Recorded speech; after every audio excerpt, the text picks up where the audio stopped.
You are Locked On Ole Miss, your daily podcast on the Ole Miss Rebels. Part of the Locked On Podcast Network, your team every day.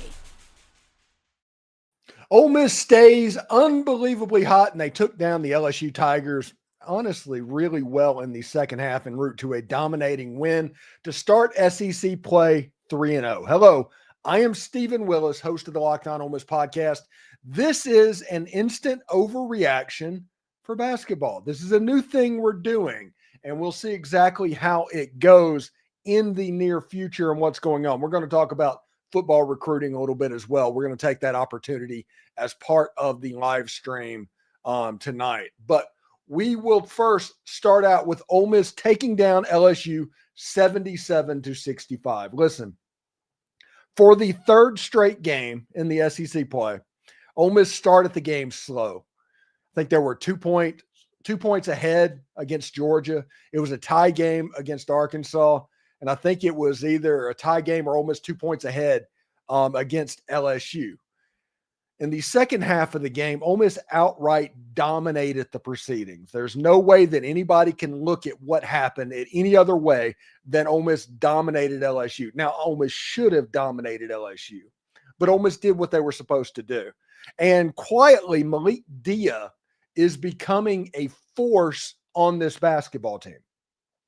He's becoming the identity. Juju Murray and Sean Padula and Dre Davis and Matthew Morrell and Jamin Brakefield. We've all been waiting for one of them to kind of emerge as the alpha on this team. It's kind of turning into Malik Dia, who for the second straight game was a dominant presence in the low block. And this Ole Miss offense is very, very good when they get production in the low block as well. You know, looking at this game, Ole Miss, again, a 77-65 winner. They shot nearly 50% for the game, 49.1. They gave up 40% shooting for the game. LSU actually shot the ball fairly well. Ole Miss was 9-25 from three. LSU was 7-31. Ole Miss uncharacteristically turned the ball over 13 times, and a lot of that had to do with like 9 turnovers in the first half. It was part of that slow start in the beginning. LSU, they've had the problem with turnovers over the course of this season. This game was no different. Ole Miss was out-rebounded in the game, but only by 1. They held their own, and I've talked about basically for the last couple of weeks, when Ole Miss out-rebounds their opponent, you can't win the game. So if rebounding is close, it is going to be very difficult to beat this Ole Miss team. Fouls, LSU had 14 and Ole Miss had 12. It was really interesting stuff. Now, when you look at the actual box score at hand, like I said, Malik Dia ended up with 19 points on 8 of 14 shooting. It was 2 for 4 from 3. He had 7 rebounds for the game and an assist, 2 blocks. He was kind of a dominant force on the low block and kind of could do whatever he wanted to do down there. Devin Barnes, we talked about him pretty much consistently since SEC play started. He only had 2 points, but he provides stuff other than scoring for this Ole Miss basketball team that kind of stabilized. He had 2 steals in the game, 4 personal fouls because of his defensive aggressiveness. Sean Padula had 11 points, 4 assists, 2 rebounds for the game. He didn't shoot the ball particularly well. He was pretty good at the foul line. Matthew Morrell did not have a great game, only 9 points, but he did hit 2 back-to-back 3-point shots that probably propelled Ole Miss to take the lead at halftime and set the stage for them to have the dominant second half. Dre Davis had 10 points in the game, ended up with 6 rebounds, kind of a workmanlike performance for him. And then on the bench, Ole Miss only played 3 bench players in this game. You had Jamin Brakefield, who ended up with 16 points. He was 5 of 8 shooting, 6 of 7 from the foul line, had 5 rebounds, 2 assists, 2 steals. He did what you hoped that Jamin Brakefield would do. Eduardo Klafke, who did not have an impressive stat line, but when he was on the floor, it was a net positive to the point where Ole Miss went on the run that kind of turned this game around. He ended up with no points. He had 2 rebounds, 2 assists, and 2 steals in this game. He was an energy guy, though. He was somebody that lifted the play of everybody else, and I don't think that can be overstated. And Jalen Murray in this game, 4 of 8 from 2, 2 of 5 from 3, ended up with 10 points for the game. Had 1 rebound, 3 assists, 2 steals, even had a block, which whoever got their shot blocked by Jalen Murray. They're probably going to have fun whenever the film session happens. Again, when you look at this, Ole Miss shot the ball fairly well. They were about 40% from three. They turned the ball over a little bit too much and stuff like that. You know, it kind of is what it is. This Ole Miss basketball team is 3-0. Best case scenario starting this SEC season with a win on the road at Arkansas, home win against Georgia, which has been a pretty good win as this season develops. They beat LSU. Now it gets tricky. It gets real tricky. I think Tuesday night they're on the road at Alabama. That's going to be a hard game. It is hard to defeat Alabama, especially at Coleman Coliseum. And then after that, it's a road game at Starkville in the Hump against Mississippi State. That's going to be a hard game. Traditionally, that Ole Miss State game, Ole Miss wins in Oxford, State wins in Starkville. And until I see otherwise, I'm not going to predict something else. So it's going to be a difficult week. So this is why this LSU game was so important for Ole Miss. Chris Beard has them, you know, whenever you say clicking on all cylinders, you know, you just kind of roll your eyes at that. But this Ole Miss team in the second half has looked really, really good thus far this season. In the first half, they had slow start against Georgia, slow start against Arkansas, slow start against LSU. That's happened in all three SEC games, but in all three of those games, Ole Miss won by either close to double figures or by double figures because of a dominating second half performance. This basketball team is pretty good. And it's going to get tricky in this race for 8. And I always talk about this on the podcast, the race to 8 wins, because 8 and 10, you're going to the NCAA tournament. You're probably going to be like a 7 seed, the way this SEC schedule is starting.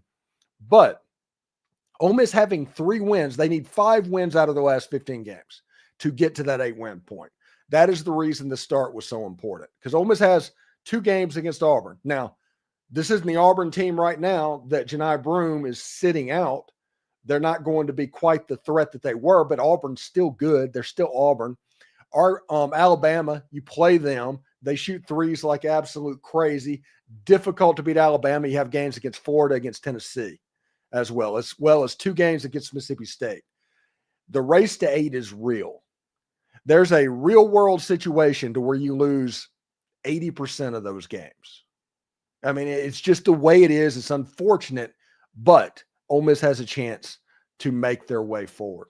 This was a great win for Ole Miss basketball. This was a great win for Chris Beard, and Ole Miss at 3-0 at the top of the SEC standings, heading to Coleman Coliseum for essentially a free shot for another quad 1 win. I think Ole Miss is 4-2 currently in the quad 1.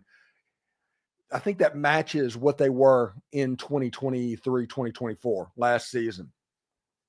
This quad 1 win situation, it has a chance to be stacking on top of each other, and we'll see exactly how that goes. All right, when we come back, we're going to turn our attention over to football recruiting, and almost got a commitment from Trey Hall.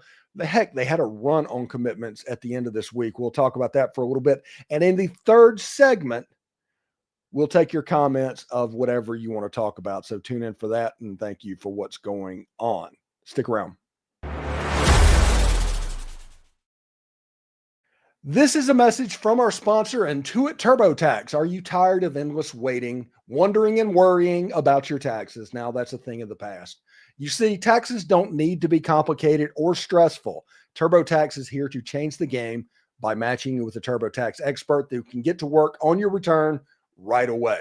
No more waiting for answers. No more wondering if you're missing out on deductions. Whether you've got 1 form or 20, TurboTax experts gives your taxes to their undivided attention while you get real-time updates on their progress so you can focus on what really matters.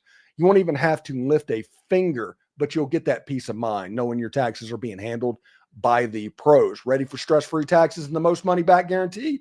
Head over to TurboTax.com today and get matched with your expert who's ready to take your taxes off of your plate so you can focus on your day. This is only available with TurboTax Live full service. Real-time updates are only available in the iOS mobile apps. See guaranteed details at TurboTax.com/guarantees.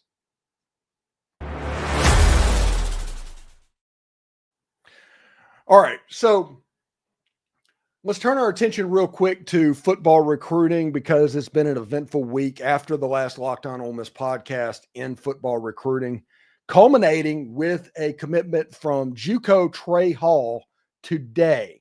I think it was about 2:00 in the afternoon.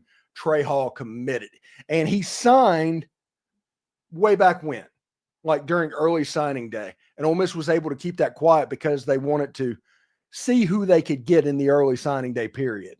So they were able to do that. Trey Hall, 4-star player, according to ESPN, from Mississippi Gulf Coast Community College. And he was all Mississippi Association of Community Colleges South second team. He is somebody that has been clocked at 21 miles an hour running the ball. I just wish that we would refer to somebody as a 4.5 40 or something like that instead of saying miles an hour. It's ridiculous to think about that.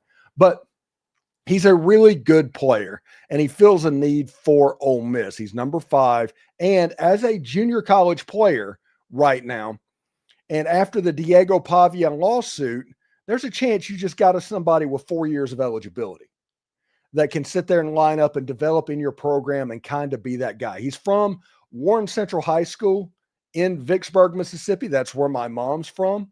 Congratulations to him for that. Drove by Warren Central numerous times. Really, really good football player coming to Ole Miss. I'm pretty excited about what that can lead to for the Ole Miss Rebels. Now, Ole Miss also got a commitment over the weekend from Traylon Ray, wide receiver out of West Virginia, kind of a speed player type going in there. I think Trace Bruckner, or something like that. If I got that wrong, I apologize. A tight end out of New Mexico in the transfer portal. That was a big deal for Ole Miss football as well. Percy Lewis, the offensive lineman, another junior college player that because of the Diego Pavia rumor, you can't assume that this is a one and done. He could be a 3-year type player. He is signed up at Ole Miss. He has a little bit of work to do on his body this year as well. And Jordan Simmons, running back, is transferred from Akron by way of Michigan State. He is another player that has come in. Ole Miss has had a run over the last 5 days on roster building for their team.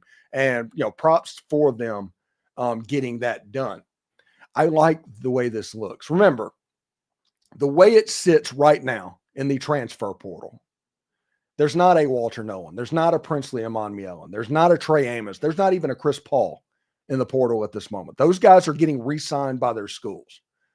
So what Ole Miss got last year, that might have been lightning in a bottle. But Ole Miss is second or third in the nation in the transfer portal, and it's only going to go up with the addition of these prospects. Now, one of the biggest name prospects that Ole Miss has brought in, I think today, was Thaddeus Dixon, cornerback out of Washington. And if Ole Miss can close that deal, he is a direct replacement potentially for Trey Amos. And over the next 8 months, we're going to talk about exactly where these transfer players could fit. We're going to talk about potential, everything about these players, maybe what Ole Miss is thinking about these players. Might not happen. We did all that last year with Rashad Amos and all that, and Dominique Thomas, and we see how that went. But we're going to talk about Trey Hall. We're going to talk about Jordan Simmons. We're going to talk about where these transfer players can end up. Now, there's some good players in this class, some genuinely good players that Ole Miss has signed.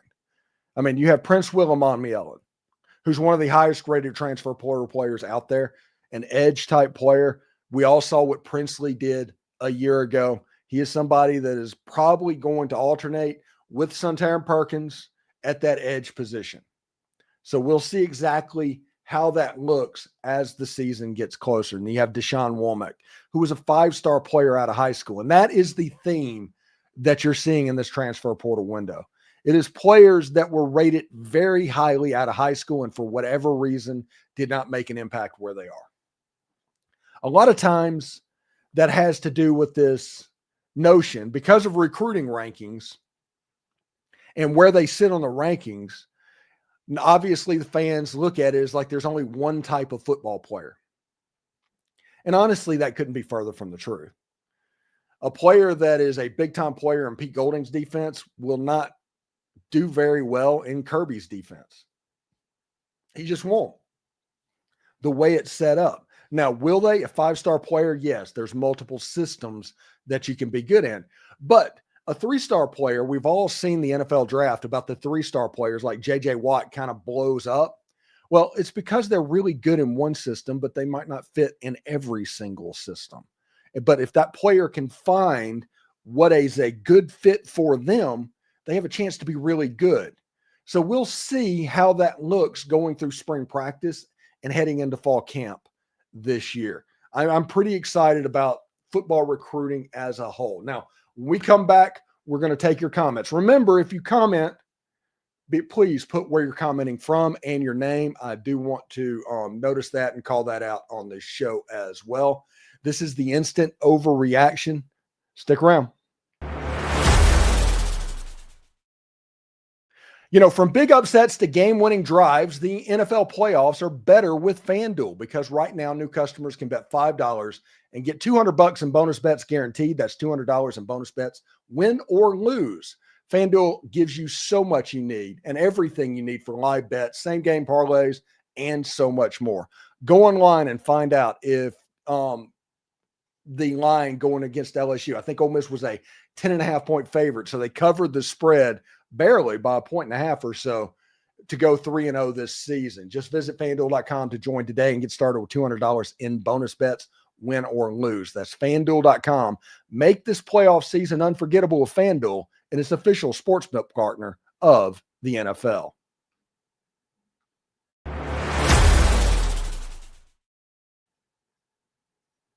All right, so let's go into the comment section and see what's going on. Spin there, what's going on. We're going to have a good time as well talking. Ask your football questions if we have them. Comment on the basketball team. We're going to have just basically a comment section about Ole Miss sports over the next 10 or so minutes. So stick around. We got somebody named Stars. It's James McDonald from Alabama. Hotty toddy. He's very excited anytime Ole Miss beats LSU. I like the wrench emoji, by the way, Stars. Very good. They're playing stout defense, may not score a lot on offense, but the defense is improvement. The Ole Miss defense right now is very, very good. It can be suffocating for opponents coming in. And that is opening up so much for Ole Miss on the offensive end of the court. Even when they're not shooting well, when it's not going quite right, you've got that benefit of the doubt to kind of ease into the game because nobody is going to be able to do that. They're not going to run off because your defense is going to be so good. All right, Jim Crawford says, what is the Jackson Dart situation? Jackson Dart is getting ready for the Senior Bowl and is potentially going to be the top quarterback taken. That is pretty much all I care about that. He might be a first-round level quarterback. It all depends on what he does at the Senior Bowl. I've heard the stories. I've seen what's going on. I'm not necessarily going to comment on that other than the fact that I do not believe it to be true. Saints fan says, Deion Smith update. I don't know. Until he is enrolled in school, I kind of want to avoid talking about him, if that makes sense. Because I got burned last year like everybody else did, talking about it is, he's finally in. And all of a sudden you realized, he took a class from the local Burger King that didn't pass muster and they're trying to figure out what's going on. So I do not know about Deion Smith. I'm not following it overly closely. I have seen the social media post online from time to time. Star says he hadn't heard much other than the idea of him getting a waiver. I just don't think being a first-day draft pick, you get a waiver. You don't. You would have to be a third-day draft pick at the best to even think about trying to get a waiver. All right, Stars, possible 1 or 2 cornerbacks committing coming. I think there's a chance if Thaddeus Dixon got on campus. I heard stories that maybe he was. I think Thaddeus Dixon is probably the most high-level prospect that Ole Miss has brought in. So if they can get that, it's worth talking about and worth what's going on. Star, always enjoy catching the live chats. Awesome work, Stephen. Thank you very much, James. And this is a lot of fun.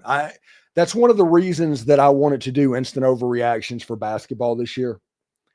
To expand our coverage in basketball, because we have, in my opinion, the best football coverage out there. If you're a football fan and you want to talk football, we are the place to be. We have that conversation. We're always talking about it.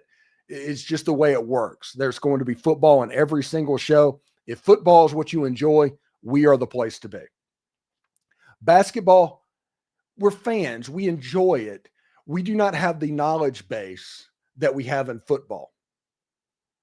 We don't have the point. I've watched thousands upon thousands of hours of video in football.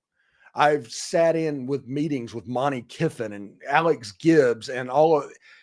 I know football. I know how recruiting works from inside the Manning Center because I've been in there while they were recruiting. I was the one that broke the news to everybody that, hey, Michael Irwer just went public, whatever is going on. I understand that world like the back of my hand. Basketball is a little bit different. I understand the basics of basketball. I understand what's going on. Make shots better, not making shots. I can tell when a team is not playing defense at a level. I can do all of that, but I do not have the knowledge base in basketball that I do in football. I just don't. So I wanted to kind of expand in basketball this year and kind of grow that brand and force me to kind of watch what is going on. That's interesting. But yeah, thank you very much for that. And we're not going to have instant overreactions for baseball this year because my surgery is in the middle of that season. And whenever I do that, we're going to have guest hosts. There's still going to be a Locked On Ole Miss podcast and everything. And I do ask that everybody click on and let the podcast run and give me the view, because I am still going to be getting paid off of those views, even though they are guest hosting. So thank you very much for that. All right, Jim Crawford from Stuttgart, Arkansas, asking about Jackson Dart and Trey Harris. Again, Trey Harris announced on Instagram basically that the whole thing was not a thing that was even possibility. He called it cap, which is like the kids like, this is bunk. You know, this is fake news. So Trey Harris has publicly denied what was going on, and Jackson Dart's going to be potentially a first-round draft pick. We'll see what's happening. So really, really interesting type stuff for Ole Miss as well. Again, if you have any comments and all that, get in the comment section. We'll talk to you that for about 5 more minutes is what we have. Be sure and put what area you're calling from or you're writing from and what your name is as well. We'd love to call you out on the show. Let's talk about Trey Hall just a little bit. And Trey Hall is a guy that has run 21 miles an hour, which, like I said earlier, I just wish I would say 4.4. You know, and in the combine, they're going to be timed in the 40. That's the way it's going to go. Don't do these 21 mile an hour stuff, because that's stuff that people just can't put their head around at the moment. But he has done that. He scored some touchdowns with Mississippi Gulf Coast Community College that were completely next level type touchdowns, like completely explosive touchdowns, to where he broke tackles. He broke away on the watch his huddle video at Mississippi Gulf Coast Community College if you get a second. It's worth it. It's one of the better ones I've seen. And it being in the junior college means the competition is pretty good. It's not great, but we're not talking about 2A high school football either. He's somebody that played at Warren Central, which is, I don't know if it's 6 or 7A, whatever the highest classification in Mississippi is. He did that. And then he goes down to Mississippi Gulf Coast Community College, and he's done that. The rumor, like I said, I don't want to, speak out of turn a little bit, but the rumor is Trey Hall wanted to come to Ole Miss the whole time. And he's that guy, that typical Mississippi player that is good in high school, but not good enough to get an offer, goes to junior college, and that goes into his ability to go into Ole Miss. He's able to get his dream through junior college. And remember, right now, with junior college basically turning into post-grad, like Hargrave used to be, You have a chance where a kid can go there for a year, not count against them, and they could be ready to go. Heck, you had a guy at the Navy All-American game today that committed to Louisiana Monroe. Do you know why he committed to Louisiana Monroe?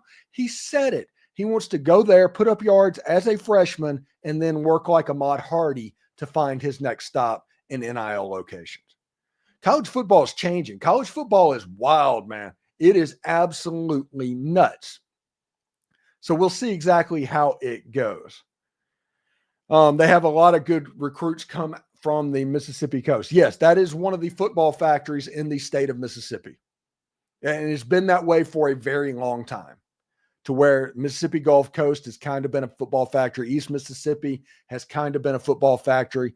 You can count on Northwest Mississippi Community College. Hines Community College is nowhere near as good as it should be where it's located in the state. But then there's going to be good programs. Every now and then Northeast pops up. Every now and then Itawamba pops up. It is interesting to see what happens. We're not talking about a running back going from Kahoma Community College or Southwest Community College. Mississippi Gulf Coast puts out some pretty good players as well. And I kind of look forward to seeing exactly what they can do at the next level.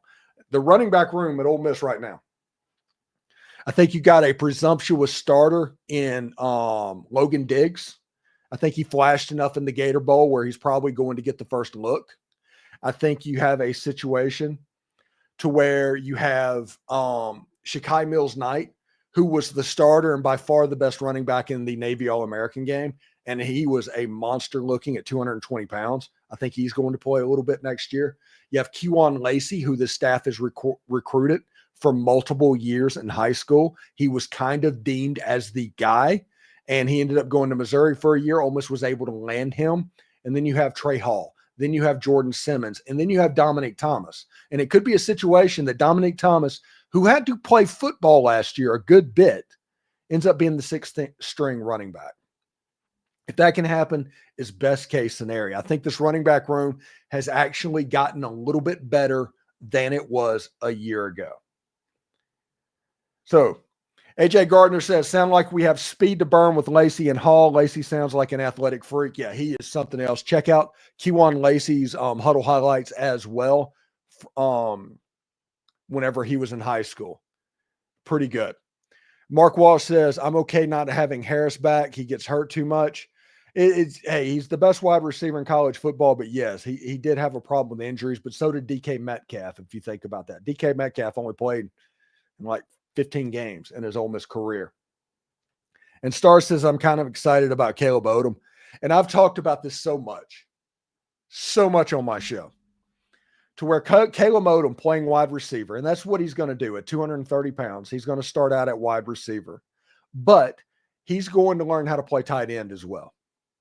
So what you're going to have is potentially Ole Miss has the ability to shift in and out of 13 and 12 personnel, or 11 and 12 personnel, or run 12 personnel in 10 personnel formations because of Caleb Odom.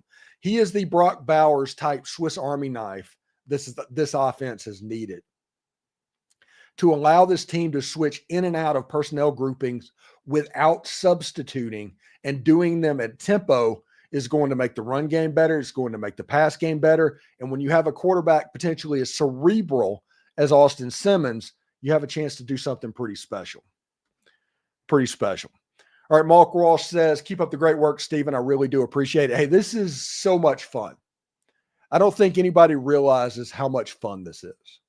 And I genuinely like doing it. Like I said, I'm going to take a break whenever I recover from my surgery. I've got you covered happening during the week and all of that. But there is going to be a little bit of a hiccup in April, going into May and into June. But hopefully by football season and by media days, I hope to be in Atlanta for SEC media days this year. So it should be a lot of fun for everybody this year. Anyway, thanks again for making the Locked On Ole Miss podcast your first listen every day. We're free and available wherever you get your podcast. It's out really great. We're the most watched podcast in the history of Ole Miss football, or Ole Miss sports, and we are the Ole Miss morning show of choice, and that is all you. Thank you very much. We will see you on Monday, where we continue to talk about this basketball game, the recruiting class. If anything else pops, we'll talk about that as well. So take care, everybody, and we'll talk to you later. And hotty toddy.